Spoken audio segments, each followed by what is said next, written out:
जो हिरण्यकश्यप और हिरण्याक्ष हैं वह दूसरे जन्म में ब्राह्मण के घर उनका जन्म होता है। राजा भानु प्रताप और उनके छोटे भाई अरिमर्दन और उनका ही एक मंत्री धर्मरुचि, भोलेनाथ ने मैया पार्वती को ये कथा सुनाई कि राजा भानु प्रताप बड़े वीर थे, बड़े ही पराक्रमी राजा थे। उनके पास इतना बल था, बड़े धर्म पर चलने वाले थे, नीति पर चलने वाले थे। लेकिन संसार में अगर कोई धर्म पर ही चलता है, नीति पर भी चलता है, तो महाराज उसे भी बुराइयां जरूर मिलती। एक राजा ने राजा भानु प्रताप से बदला लेने के लिए महाराज जंगल में संत बन के रहने लगा कि कभी ना कभी तो राजा भानु प्रताप से मैं बदला लूंगा। और राजा भानु प्रताप तो संत सेवक ईश्वर भक्त थे। एक दिन राजा भानु प्रताप जंगल में शिकार खेलने गए। उस संत से उनकी भेंट हुई। उस संत ने अपने जादू से राजा को मोह लिया और राजा भानु प्रताप को लगा कि ये वास्तव में संत पक्का है और सच्चा है, क्योंकि वो तो सब जानता था। राजा भानु प्रताप ने उसे हराया था, तो वो जो राजा हारा हुआ राजा अपना बदला लेने के लिए संत रूप में जंगल में पड़ा था। और उसने राजा भानु प्रताप का भविष्य बता दिया। आप बड़े राजा हो, आपसे कोई नहीं जीतता, आपके घर में, आपके राज्य में, सब वर्णन कर दिया। राजा भानु प्रताप को कहा, राजन हम आपके यहाँ एक दिन भोजन करने आएंगे। राजा भानु प्रताप जी ने कहा ठीक है भगवान।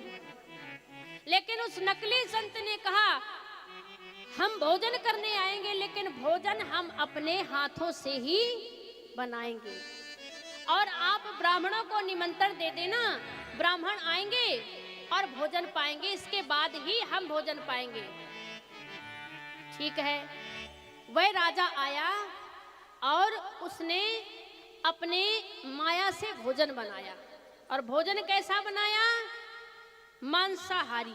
और राजा भानु प्रताप से कहा कि सारे ब्राह्मणों को निमंत्रण दे दो कि आज हम ब्राह्मणों का भोज करा रहे हैं। ब्राह्मण भी इकट्ठा हुए और उस राजा ने मांसाहारी भोजन बनाया जो संत रूप में आया।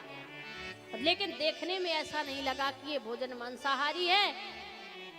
जब ब्राह्मण भोजन करने के लिए विराजमान हुए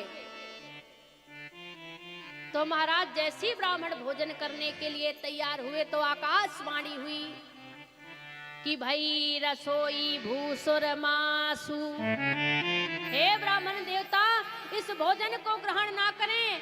इस भोजन में जो भोजन बना है भई रसोई भूसुर मासु, विविध मृगन कर आमिष रांधा, इसमें कई प्रकार का मांस है। अगर आप इस भोजन को करेंगे तो ब्राह्मणता नष्ट हो जाएगी। सभी जो ब्राह्मण देवता हैं, ब्राह्मण हैं, सभी खड़े हो गए और राजा भानु प्रताप को श्राप दे दिया।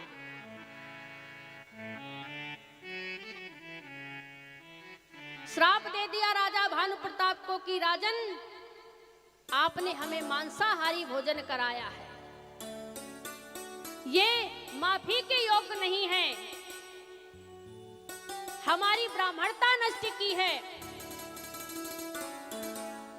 बोले विप्र सकोच बस नहीं कछु कीन विचार, आ जाई निशाचर हो तुम्हें कुटुंब सहित परिवार।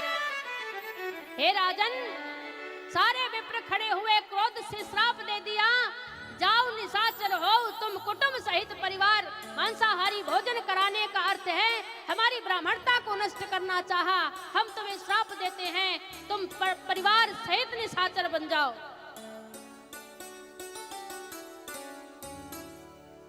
लेकिन भानु प्रताप राजा ने पैर पकड़ लिए, हे ब्राह्मण देवता मेरी कोई गलती नहीं है, मैं इस ढोंगी संत के बस में आ गया, मुझे कुछ पता नहीं है, मेरी कोई गलती नहीं है। गोस्वामी महाराज जी भी दर्शन करा रहे हैं। विप्रहु श्राप विचारे ना विप्रहु श्राप विचारे न दीना।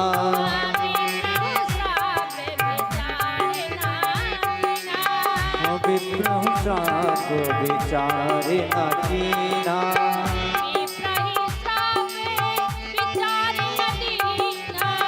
विप्रहु श्राप विचारे न कीना।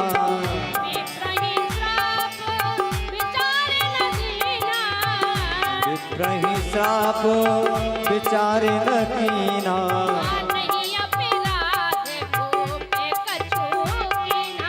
नहीं अपराध भूप कछु कीना। नहीं अपराध भूप कछु कीना। नहीं अपराध भूप कछु कीना। विप्रहु श्राप विचार न दीन्हा, नहीं अपराध भूप कछु कीन्हा। आकाशवाणी दोबारा हुई, हे ब्राह्मणों, आपने श्राप तो दे दिया कि जाओ निशाचर हो तुम कुटुंब सहित परिवार, लेकिन विप्रहु श्राप विचार न दीन्हा। इस राजा ने कोई गलती नहीं की, इस राजा का कोई दोष नहीं है, लेकिन श्राप दे दिया। राजा भानु प्रताप ब्राह्मणों के चरण पकड़ के कहने लगे, मेरी कोई भूल नहीं है, मुझे श्रापित कर दिया, मैं राक्षस तो हो जाऊंगा, लेकिन मेरी गलती तो बताओ, मेरी भूल तो बताओ। ब्राह्मणों ने कहा, ठीक है राजन, अगर तुम्हारी कोई गलती नहीं है, तुम राक्षस तो बनोगे, लेकिन एक बात और कहते हैं, तुम्हें मारने के लिए स्वयं भगवान नारायण अवतार लेकर के आए। ये बात सुनकर के प्रसन्न हुए, और जो राजा भानु प्रताप हैं वह तीसरे जन्म में रावण बना, जिसके 20 हाथ 10 शीश है। जो उनका छोटा भाई अरिमर्दन नाम का है, वह जो है कुंभकर्ण बना। जो राजा भानु प्रताप का मंत्री था धर्मरुचि नाम का, वह उनका चचेरा भाई विभीषण बना। बोलिए भक्तवत्सल भगवान की जय। इस तरह मैया पार्वती जी को भूत भावन